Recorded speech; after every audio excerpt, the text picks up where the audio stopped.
사순절 5번째 주간 주일 아침 예배 오신 우리 성도님들을 주님의 이름으로 축복합니다. 또 가정에서 있는 처소에서 온라인을 통해서 예배하는 우리 참 좋은 가족들에게도 동일한 은혜를 하나님이 허락하실 줄로 믿습니다. 그동안 코로나로 인해서 위축되고 억눌렸던 우리였는데 정말 이 새 봄과 함께 새롭게 금요 심야 기도회가 성령 집회로 바뀌고 또 사순절 특세를 하면서 우리 성도님들의 찬양과 예배가 또 기도가 다시 회복되고 살아나는 모습을 보면서 하나님 앞에 감사를 드립니다.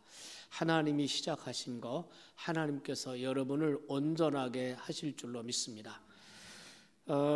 우리가 이 사순절 특세 특별히 이번 특세는 예담3 특세죠. 예담3 예수님을 닮아가는 삶 이러한 주제를 걸고 특세를 하고 있습니다. 예수님 말씀하실 때 아무든지 누구든지 나를 따라오려거든 자기를 부인하고 자기 십자가를 날마다 지고 그 십자가를 지고 나를 따를 것이니라 말씀하셨습니다. 오늘 저는 예수님 닮기까지 이런 제목으로 말씀을 나누겠습니다. 큰 은혜의 시간이 됐으면 좋겠습니다. 오늘 우리가 읽은 에베소서 본문에 보면 어린아이라는 말도 나오고 또 온전한 사람 이런 말도 나옵니다. 어린아이와 온전한 사람, 이것은 그리스도인의 영적인 성숙도를 얘기하는 그런 말이라고 생각합니다. 물론 사회적으로 어른과 아이를 구별하는 것은 나이가 되겠죠. 나이를 따라서 어른 또 아이라고 구분을 합니다. 하지만 영적인 성숙도 혹은 인격의 성숙도는 단순히 나이만 가지고는 구분하기 어렵지 않을까 싶습니다. 그래서 어른과 아이의 차이를 이렇게 표현해요. 어른은 철이 들었다, 아이는 철이 들지 않았다, 이런 말로 표현을 하는 것입니다. 오히려 이것이 어른과 아이를 구분하는 더 정확한 표현이 아닐까 싶습니다. 말하자면 나이와 관계없이 철이 든 사람은 어른이라고 부를 수 있고 또 나이가 들었지만 철이 안 든 사람은 어린이라고 말할 수가 있다는 것입니다. 여기서 우리가 철이라는 말을 한번 생각해 봤으면 좋겠습니다. 이 순수한 우리말인데요. 이 말의 사전적 뜻은 사리를 판단하고 분별할 줄 아는 힘, 이렇게 나와 있습니다.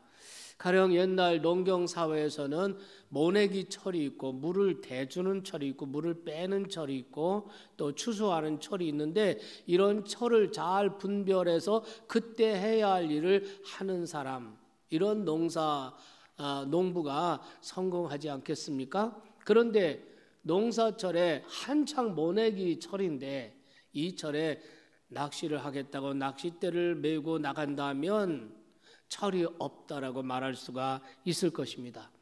여러분, 우리 인생에도 계절이 있습니다. 인생에 봄이 있고 여름이 있고 가을이 있습니다. 그리고 인생의 겨울도 있습니다.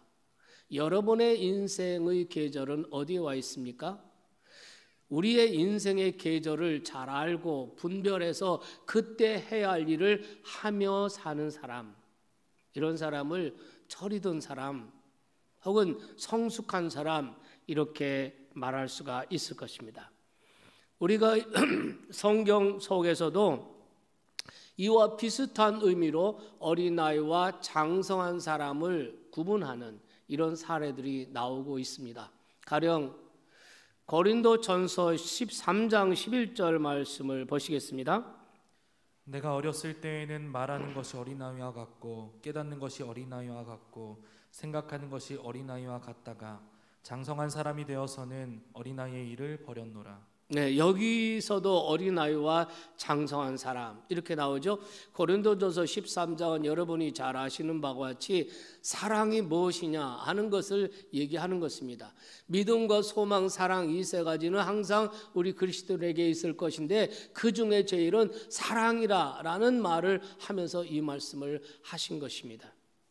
그러므로 여러분, 장성한 사람, 어린아이, 이 사람은 사랑의 성숙도에 따라서 구분을 할 수 있다, 이런 얘기고요. 또 히브리서에 또 이런 말씀도 있습니다. 한번 보시겠습니다. 이는 젖을 먹는 자마다 어린아이니 의의 말씀을 경험하지 못한 자요 단단한 음식은 장성한 자의 것이니 그들은 지각을 사용함으로 연단을 받아 선악을 분별하는 자들이니라. 이 히브리서에도 보면 어린아이와 장성한 사람이 있습니다. 젖이나 먹는 사람은 어린아이고, 단단한 음식도 잘 먹고 잘 소화해내는 사람, 장성한 사람이고, 이 장성한 사람은 악을 분별할 줄 아는 사람이고, 이렇게 되어 있는 것을 볼 수 있습니다. 이것은 모두 다 영적으로 성숙한가 성숙하지 못한가로 어린아이와 장성한 자를 구분하고 있는 말씀들입니다. 동시에 이 말씀이 우리에게 주는 강력한 메시지는 어린아이에 머물러 있지 말고 영적으로 자라고 성장해서 장성한 사람이 되어야 한다, 이런 메시지를 주고 있는 것입니다. 여러분의 영적 성숙도는 어떠신가요? 오늘 사도 바울께서 우리가 읽은 이 본문 말씀은 사도 바울의 옥중 서신 중에 하나죠. 에베소서. 그 에베소서의 그 교회를 놓고 로마 옥중에서 간절히 기도하면서 이 옥중 서신을 쓴 것입니다.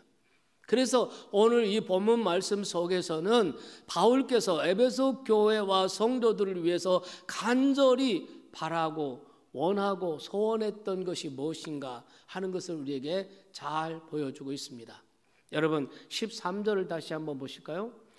13절, 우리가 다 하나님의 아들을 믿는 것과 아는 일에 하나가 되어 온전한 사람을 이루어 그리스도의 장성한 분량이 충만한 데까지 이르러, 이렇게 말씀하십니다. 이 말씀에서 사도 바울께서 에베소 교회 성도들, 그 교회를 위해서 간절히 바라던 것이 두 가지 있다는 것을 알 수가 있습니다. 이 두 가지가 중요한 이유는 오늘도 동일하게 주님께서 우리 교회와 교회의 각 사람들에게서 간절히 원하시고 바라시는 것이기 때문에 중요하다는 것입니다. 그 두 가지가 무엇일까요? 첫째는 하나님의 아들을 믿는 일과 아는 일에 하나가 되는 것, 바로 이것입니다. 사도 바울께서는 이것이 교회에 매우 중요하다고 생각한 것 같습니다. 당시 에베소 교회 안에는 사도 바울이 전한 믿음과 사도 바울이 전하는 믿음과 다른 믿음을 가르치고 있는 사람들이 있었고, 다른 가르침에 귀를 기울이고 있는 사람들이 있었습니다. 그들은 바로 유대인 크리스찬들입니다. 유대인 크리스찬이라고 다 그런 건 아니지만 그 중에 일부 사람들이 믿음을 가르치고 예수를 말하지만 바울이 전한 믿음과 다른 믿음이었습니다. 그들도 크리스찬들이니까 믿음을 말하고 예수님을 말하겠지만, 그러나 사도 바울이 전한 믿음과 그들이 가르치고 있는 믿음이 다른 겁니다. 또 예수님에 대한 지식도 역시 달랐습니다. 그들 중에는 우리가 에베소서 2장에 보면은 그들 중에는 아브라함의 자손 선민으로서 할례를 받았다는 그 사실이 너무나 지나치게 자긍심을 가지고 그것이 자랑거리가 되고, 그러다 보니까 할례 받지 않은 이방인 그리스도인들을 무시하거나 따돌림하거나 이런 현상들이 있었다는 것을 알 수 있습니다. 그러니까 무슨 말입니까? 한 교회 안에서 함께 신앙생활을 하고 있었지만 예수님에 대한 믿음과 지식은 같지 않았다는 것입니다. 그러니까 에베소 교회가 하나가 되지 못한 것은 너무나 당연한 일이 아닐 수 없을 것입니다. 이런 사실을 알고 있었던 바울께서는 로마의 그 감옥의 차디찬 바닥에 꿇어 엎드려 에베소 교회를 위해서 간절히 기도하면서 그들에게 간곡하게 권면합니다. 그 4장 1절부터 쭉 나오는 말씀인데요, 평안에 매는 줄로 성령에 하나 되게 하신 것을 힘써 지켜라. 주님도 한 분이시요, 믿음도 하나요, 세례도 하나요, 하나님도 한 분 아니냐, 이렇게 말씀하고 있는 것입니다.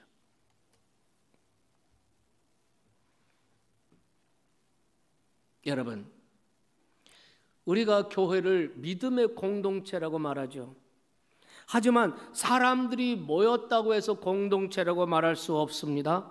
공동체성을 지녀야 합니다. 공동체성을 지녀야 공동체라고 말할 수가 있습니다. 우리 참좋은교회도 마찬가지입니다. 성도들이 이렇게 모였다고 해서 그냥 공동체가 아닙니다. 공동체성을 지녀야 합니다. 그 공동체성이라는 게 무엇일까요? 우리가 고향이 같아야 합니까? 아니면 생활 수준이 같아야 한다는 말입니까? 아니면 우리가 지식 정도가 같아야 된다는 말입니까? 그렇지 않습니다. 교회는 부한 사람도 있고 가난한 사람도 있고 공부를 많이 한 사람도 있고 또 그렇지 못한 사람도 있고 여러 성품 여러 배경을 가지고 있습니다. 그러나 그럼에도 불구하고 우리가 하나님의 아들 예수에 대한 믿음과 지식은 같아야 한다는 것입니다. 하나님의 아들을 믿는 일과 지식에 있어서 같이 공유하는 것입니다. 같은 믿음, 같은 지식을 공유하는 것, 그것이 바로 공동체성이라고 말할 수가 있습니다. 그렇게 할 때 비로소 우리 교회는 진정한 믿음의 공동체가 될 수 있는 줄 믿습니다. 그래서 우리 교회는 예배를 마치고 이제는 세상의 삶 가운데 우리가 삶의 현장으로 나갈 때 항상 다 같이 일어나서 큰 소리로 공동체의 고백을 하고 있습니다. 우리는 세상으로부터 부르심을 받은 하나님의 백성입니다. 또한 우리는 세상으로 보냄받은 그리스도의 제자입니다. 하나님을 기쁘게 찬양하는 예배자가 됩시다. 복음의 증인이 됩시다. 건강한 지체가 됩시다. 성숙한 성도가 됩시다. 봉사자로 살아갑시다. 이리하여 이 땅에서 그리스도를 높이고 영화롭게 하는 참 좋은 교회 공동체가 됩시다. 할렐루야. 이렇게 우리가 공동체의 고백을 하는 것입니다. 공동체성이 있어야 그게 공동체지, 사람이 모였다고 해서 같은 교인이라고 해서 공동체가 아닙니다. 에베소 교회는 같은 교회, 같은 신앙생활을 했지만 사도 바울이 전한 믿음과 다른 믿음을 가지고 있는 사람들이 있고 다른 가르침에 귀를 기울이는 사람들이 있었다는 것입니다. 그래서 주님께서는 4장 11절에 있는 말씀처럼 에베소 교회에 사도와 선지자를 세우고 목사와 교사를 세우셨다는 것입니다. 그래서 그들로 하여금 성도들을 온전케 하고 봉사 일을 하고 그리스도의 몸인 공동체를 세우기 위해서라고 말씀합니다. 오늘의 교회도 동일합니다. 하나님께서는 교회의 목회자들을 세우신 것도 사도적 말씀을 선포하게 하시고 순장과 교사들을 세워서 가르치게 하신 것은 같은 믿음, 같은 지식을 갖게 하시기 위함인 것입니다. 이런 모습, 예수 그리스도에 대한 같은 믿음을 갖고 같은 지식을 가진, 같이 공유하는 이 모습, 이것이 바로 사도 바울이 간절히 원하고 바랬던 교회의 모습이라는 것입니다. 둘째로는 사도 바울이 간절히 원했던 또 하나의 모습은 에베소 교회와 그 성도들 각 사람이 자라고 성장해서 그리스도를 닮기를 원했다는 것입니다. 그런데 그 바울의 바람과는 다르게 아직도 에베소 교회 성도들 가운데 정말 성장이 안 되고 자라지 않고 어린아이의 행태를 그대로 가지고 있는 사람들이 있었다는 것입니다. 그래서 본문 14절을 보시겠습니다. 14절 말씀을 읽겠습니다. 이는 우리가 이제부터 어린아이가 되지 아니하여 각 사람의 속임수와 간사한 유혹에 빠져 온갖 교훈의 풍조에 밀려 요동치 않게 하려 함이라. 저도 사실 이런 말씀은 탁 보면 마음에 확 탁 닿는 이런 말씀이 아니에요. 좀 어려운 말씀이에요. 그래서 여러분 쉬운 성경을 다시 한번 우리 같이 한번 읽어보시겠습니까? 쉬운 성경을 읽겠습니다. 이제는 더 이상 어린아이가 되어서는 안 됩니다. 떠다니는 배처럼 왔다 갔다 하거나 우리를 속이고 유혹하는 온갖 새로운 가르침에 넘어가서도 안 될 것입니다. 그들은 우리를 잘못된 길로 데려갈 뿐입니다. 이렇게 14절은 이렇게 쉬운 성경에서 번역해 놓았습니다. 여러분, 여러분의 지금 모습은 어떤 모습입니까? 삶의 공고함이 밀려올 때마다 말씀에 깊이 뿌리 내리지를 못해서 마치 파도에 밀려 왔다 갔다 하는 배처럼 그렇게 왔다 갔다 하는 모습은 아닌지요? 오랫동안 현장 예배가 제한되고 있는 이때 오히려 우리는 복음을 더욱 굳건하게 잡고 굳건하게 서야 되는데 오히려 염려와 두려움과 또는 세상의 새로운 어떤 이론과 가르침과 우리를 속이는 많은 이론들에 의해서 우리의 믿음이 흔들리고 우리의 영혼이 약해지는 것은 아닙니까? 사도 바울 말합니다.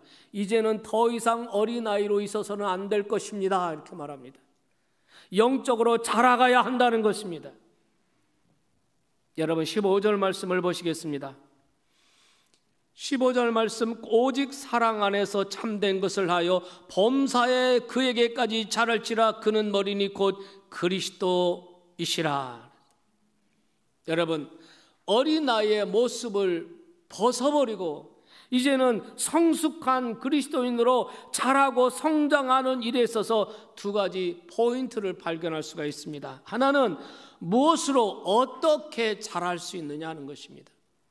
우리가 영적으로 자라려면 어떻게 해야 한다는 말입니까? 다시 보십시오. 오직 사랑 안에서 참된 것을 하여 그랬습니다. 참된 것을 하여. 이 말은 오직 참된 것을 말하며 이런 말로 번역할 수 있습니다. 참된 것, 그것이 무엇입니까? 그것이 바로 진리입니다. 그것이 사도 바울이 전한 복음입니다. 너희가 참된 것을 말하라는 것입니다. 여러분, 하나님의 말씀과 그 복음을 베드로께서는 베드로전서 2장에 신령한 젖 이렇게 말합니다. 신령한 젖을 먹어야 영혼이 자라는 것입니다. 우리가 하나님의 말씀과 복음의 그 말씀을 사모하고 그 말씀을 읽고 그 말씀을 듣고 그 말씀을 공부하고 그 말씀을 양식으로 삼아야 영혼이 자라고 성장하고 변화가 되고 인격과 삶이 변화가 되는 줄 믿으시기 바랍니다. 그런데 유감스럽게도 에베소 교인들은 진리의 말씀, 바울이 전한 그 복음이 아니라 다른 말씀에 귀를 기울이기 시작하고 그 새로운 가르침을 또 귀를 기울이고 그것을 원하고 이렇게 되니까 어떻게 되겠습니까? 그 말이 아무리 정교하고 공교하고 지성적이고 아무리 좋아 보이는 말씀이라도 그것으로는 우리의 영혼의 변화가 일어날 수 없다는 겁니다. 그것으로는 영혼이 성장할 수가 없다는 것입니다. 여러분에게 묻겠습니다. 지금 여러분은 어디에, 무엇에, 어떤 가르침에 영혼의 귀를 기울이고 있으신지요? 여러분은 진리 안에 있습니까? 여러분은 복음 안에 있습니까? 지금 여러분이 듣고 보는 가르침들 속에 거기에 하나님이 살아계십니까? 거기에 예수가 있습니까? 거기에 복음이 있습니까? 거기에 진리가 있습니까? 이런 것이 없다면 그것이 아무리 지성적이고 아무리 합리적이고 아무리 굉장히 감동적인 말이라 할지라도 그것이 우리의 영혼을 자라게 하지는 못한다는 것입니다.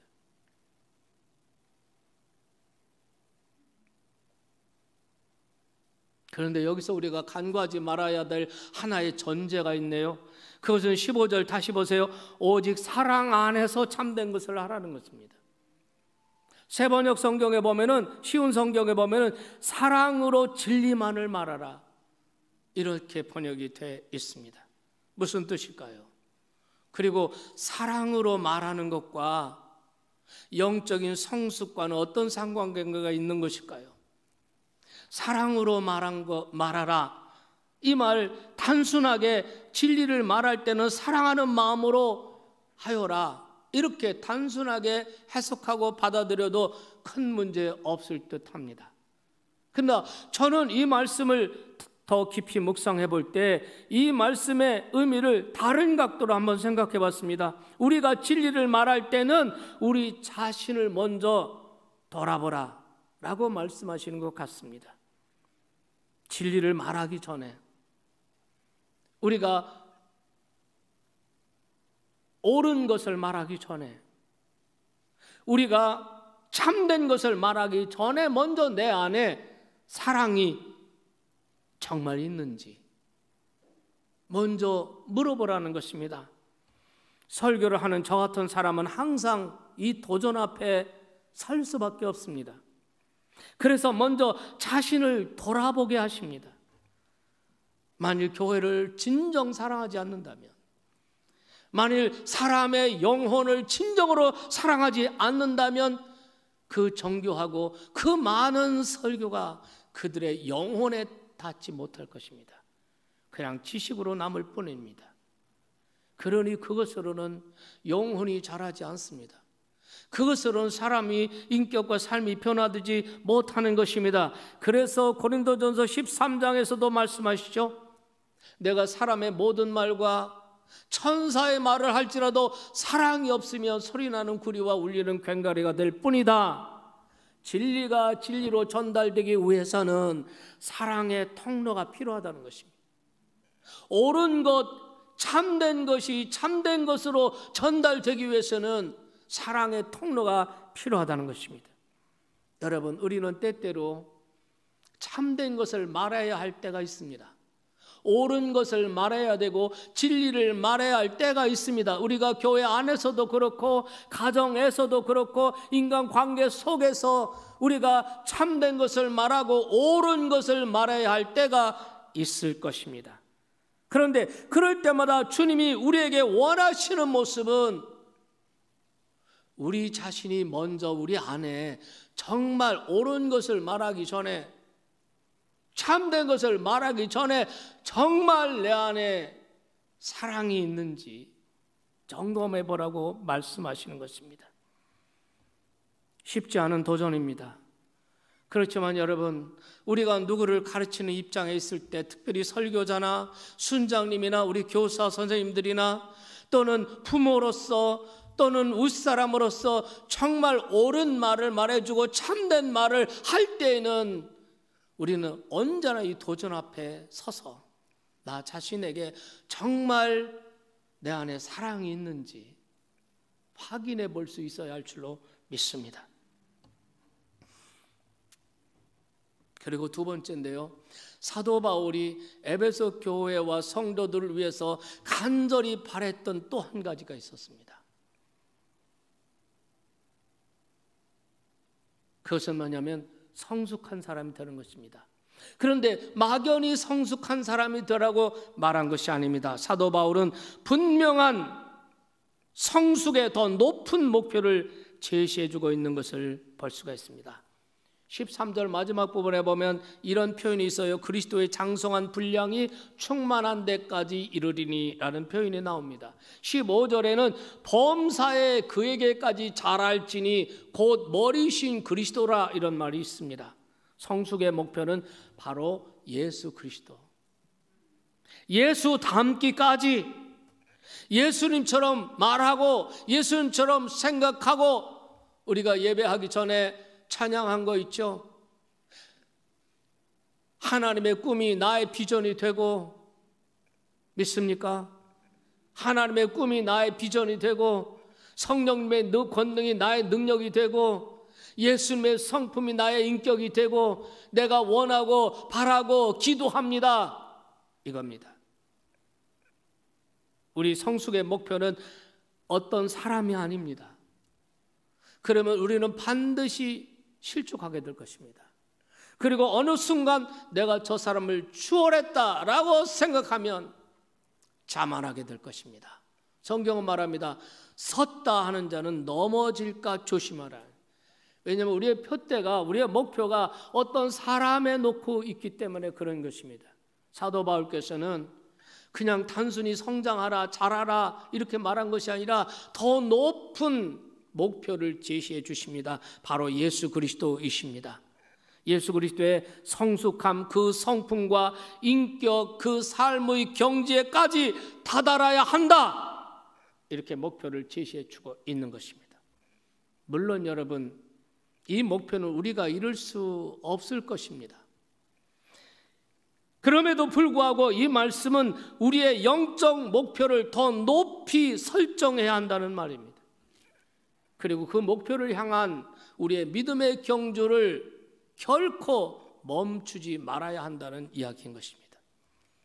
정말 사도 바울 자신은 그렇게 살았던 것 같습니다. 그래서 그런 빌립보 3장 12절의 고백을 한번 들어보세요. 내가 이미 얻었다 함도 아니요 온전히 이루었다 함도 아니라 오직 내가 그리스도 예수께 잡힌 바 된 그것을 잡으려고 달려가노라. 그렇습니다. 영적 성숙은 그저 세월이 지나고 연조가 지나고 시간이 흐른다고 저절로 이루어지는 것 같지 않습니다.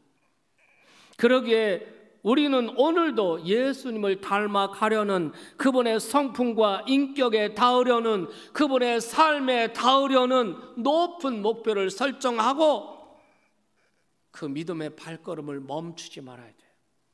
그 믿음의 경주를 멈추지 말아야 하겠습니다.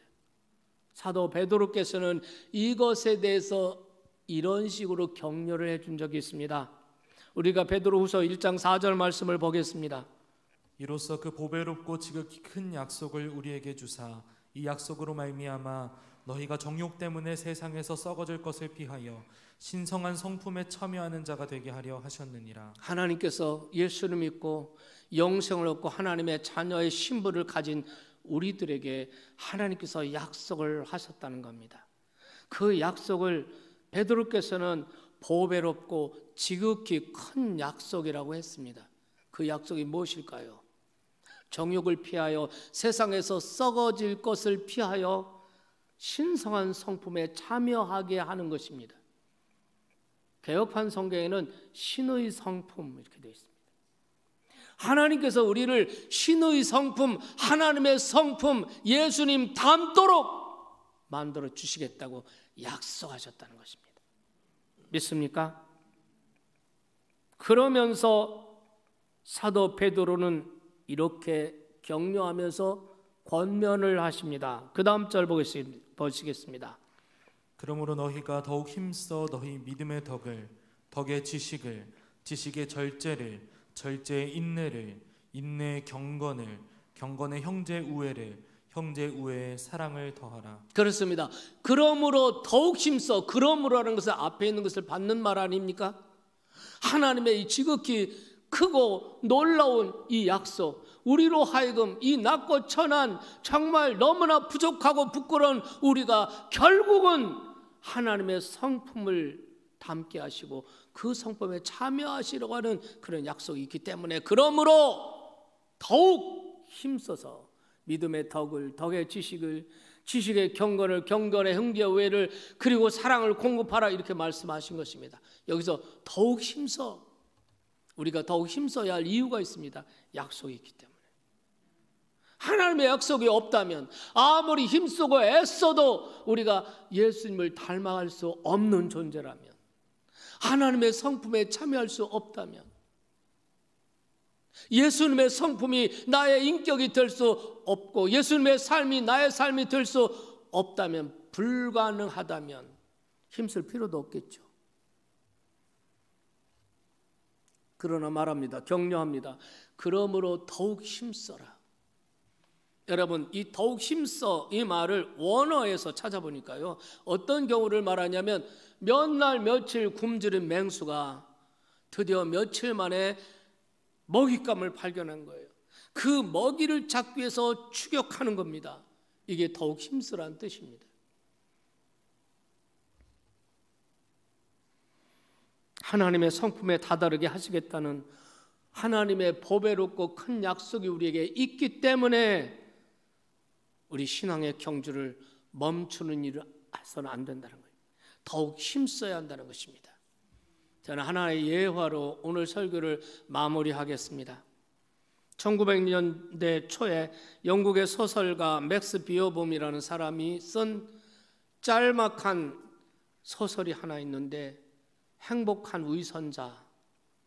제가 이 소설을 직접 읽은 건 아닙니다. 예화에 있어서 여러분과 함께 나누고 싶어서 가져왔습니다. 여러분, 이 이야기 속에 나오는 그 주인공 남자가 조지 헬이라는 사람입니다. 헬은 지옥이라는 뜻이죠. 이 사람은 정말 부도덕하고 방탕하게 살았습니다.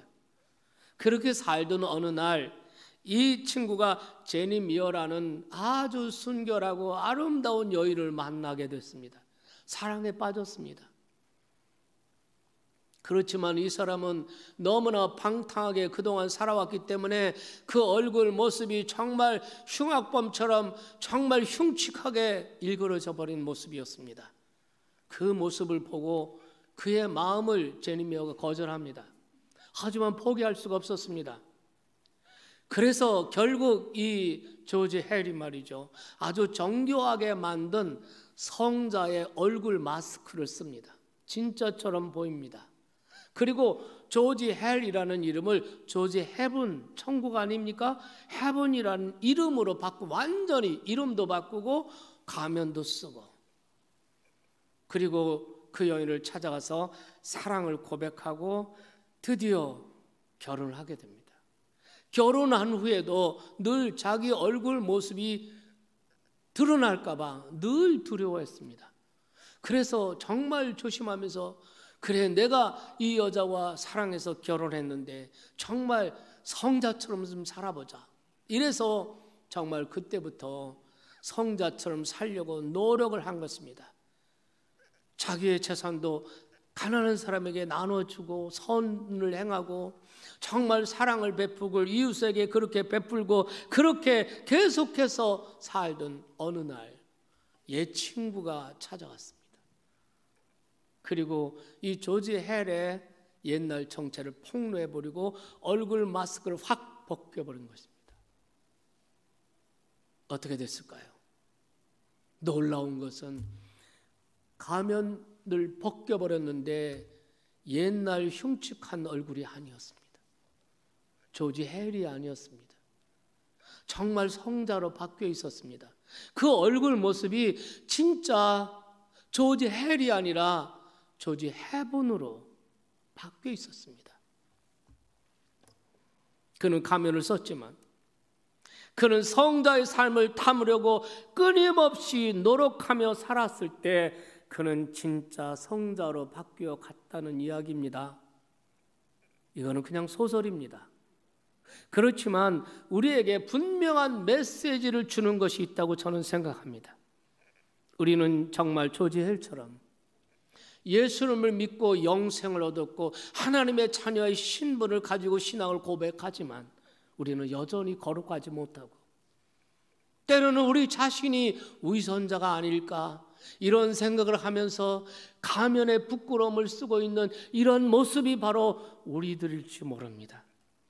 하지만 그럼에도 불구하고 하나님의 귀한 약속을 붙들고 하나님의 보배롭고 지극히 큰 약속, 신의 성품에 참여하게 해주신다는 이 약속을 붙들고 우리는 끊임없이 예수님의 성품을 배우고 예수님의 인격을 배우고 예수님의 삶을 따라가고 닮아가려고 애쓰고 예수님처럼 되고 예수님처럼 살려는 더 높은 목표를 설정하고 믿음의 발걸음을 내디딜 때, 그 믿음의 경주를 멈추지 않고 계속 할 때 때로는 넘어지기도 하고 자기 자신에 대해 실망도 하고,